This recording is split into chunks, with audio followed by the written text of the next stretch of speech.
नमस्कार बंधुरा चंद्रिमा डेली ब्लगे आपनादेर सकलके स्वागत। तबे जा गरम पड़ेছে बेशी किछु रान्ना करा आर सम्भव हच्छे ना। आबार अल्प किछु जे रान्ना करी ताहले आबार समस्या, परिबारेर सबार मुखे एकटाई कथा एटुकु दिये कि आर खावा जाय।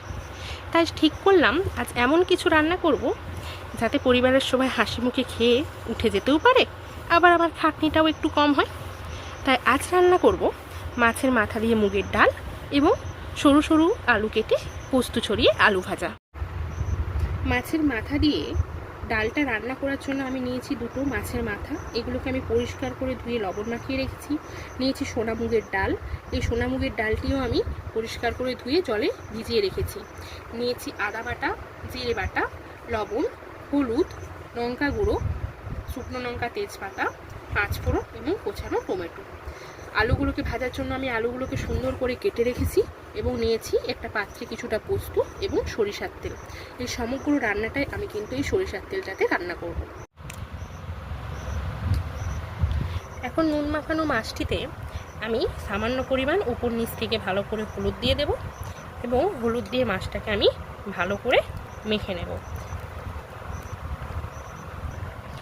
মাছটিকে আমি ভালো করে হলুদ কুটি মাখিয়ে নিয়েছি এবং একইভাবে আমি আলুটিকেও ভাজার জন্য আগে থেকে পরিমাণ মতো হলুদ এবং পরিমাণ মতো লবণ আলুটিতে মাখিয়ে রাখবো।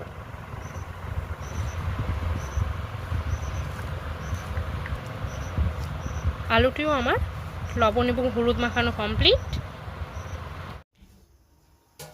এখন আমি আগে থেকে ভিজিয়ে রাখা মুগ ডালটি নুন হলুদ দিয়ে সিদ্ধ করতে বসিয়ে দিয়েছি এবং অপর দিকে চুলায় কড়াইটি বসিয়ে কড়াইটি গরম করতে দিয়ে দিয়েছি।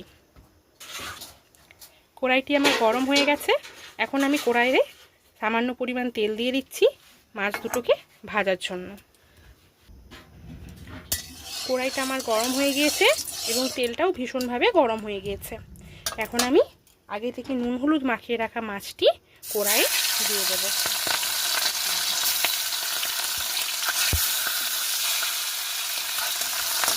ভালো করে ভেজে নেব। মাছের এক পিঠটা আমার হালকা ভাজা হয়ে গেছে। এবার আমি মাছগুলোকে খুব আস্তে সাবধানে উল্টে দেব।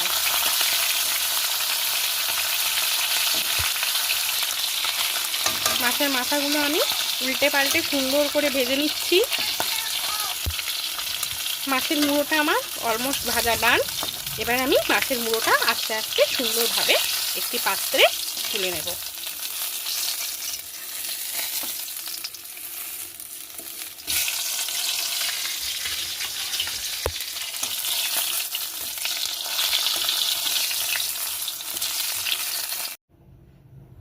এখন কড়াই আবার একটু গরম তেল নিয়ে নিয়েছি এবং ওই গরম তেলে আমি আগে থেকে মাখিয়ে রাখা নুন হলুদ মাখিয়ে রাখা আলুগুলো ভেজে নেব।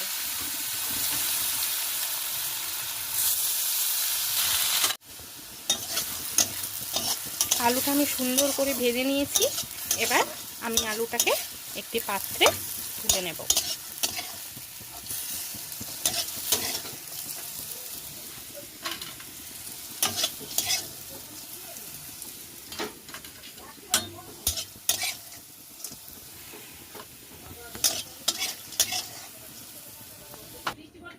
আলু ভাজা আমাদের কমপ্লিট।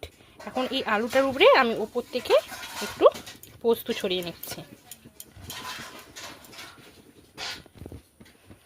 এখন ডালটি করার জন্য আমি কড়াইয়ে আবার একটু সামান্য সরিষার তেল দিয়ে দিচ্ছি এবং সরিষার তেলটি গরম হতে হতে আমি দিয়ে দেব আগে থেকে কেটে রাখা তেজপাতা এবং শুকনো লঙ্কাটা। ভালো করে ভেজে নেব।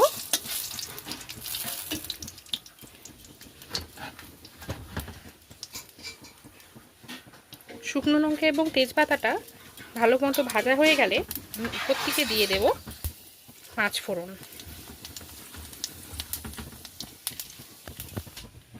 শুকনো লঙ্কা, তেজপাতা এবং পাঁচফোড়নটি আমার সুন্দর করে লাল লাল হয়ে ভাজা হয়ে গিয়েছে। এবার আমি দিয়ে দেব আগে থেকে বেটে রাখা জিরা এবং ভালো করে তেলের সঙ্গে কষিয়ে নেব।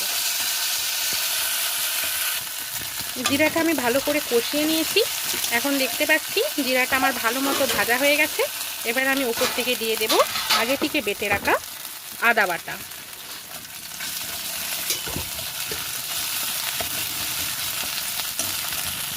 আদা এবং জিরাটা খুব সুন্দর মতো ভাজা হয়ে গেছে। এবার দিয়ে দিচ্ছি ওপর থেকে কুচিয়ে রাখা টমেটো, এবং টমেটোটাও কিন্তু আমি খুব সুন্দরভাবে মশলাটার সাথে ভেজে নেব। এখন দিয়ে দেবো আমি সামান্য একটু লবণ, যাতে টমেটোটা খুব সুন্দরভাবে অল্প সময়ের মধ্যে মশলার সাথে মিশে যায়। টমেটোটাও খুব সুন্দর করে মশলার সাথে মিশে যাচ্ছে, গলে যেতে শুরু করেছে। এখন আমি ওপর থেকে দিয়ে দেব হলুদ গুঁড়ো এবং স্বাদ মতো লঙ্কা গুঁড়ো।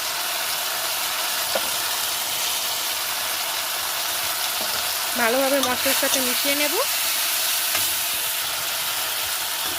মশলাটা খুব সুন্দরভাবে গলে গিয়েছে এবং সম্পূর্ণভাবে তেল ছেড়ে গিয়েছে। এবার এখন আমি মশলাতে অ্যাড করব সামান্য একটু জল, এবং মশলাটাকে আরও সুন্দরভাবে মিশিয়ে নেব এবং মশলাটাকে আরও কষতে একটু সময় দেব। মশলাটা খুব সুন্দরভাবে আমাদের কষানো হয়ে গেছে। এবার এই কষানো মশলাটার মধ্যে আমি আগে থেকে ভেজে রাখা মাছটিকে ভালোভাবে ভেঙে রেখেছিলাম, এই মাছটিকে আমি এই মশলার মধ্যে দিয়ে দেব এবং মশলার সঙ্গে মাছটিকে খুব সুন্দরভাবে মিশিয়ে নেব।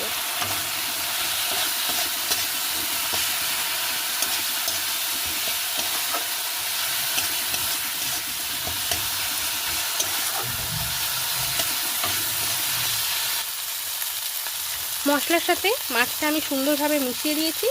এবার এই মশলার সাথে মাছের সাথে আমি মিশিয়ে দেব আগে থেকে সিদ্ধ করে রাখা ডালটি।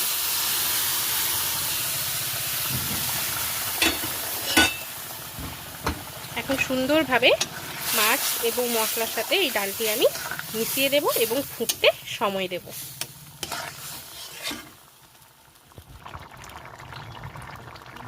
ডালটি খুব সুন্দরভাবে ফুটতে শুরু করেছে। এবার আমি উপর থেকে দিয়ে দেব সামান্য একটু সরিষার তেল, এবং ডালটিকে আরও একটু সময় ফুটার সময় দেব।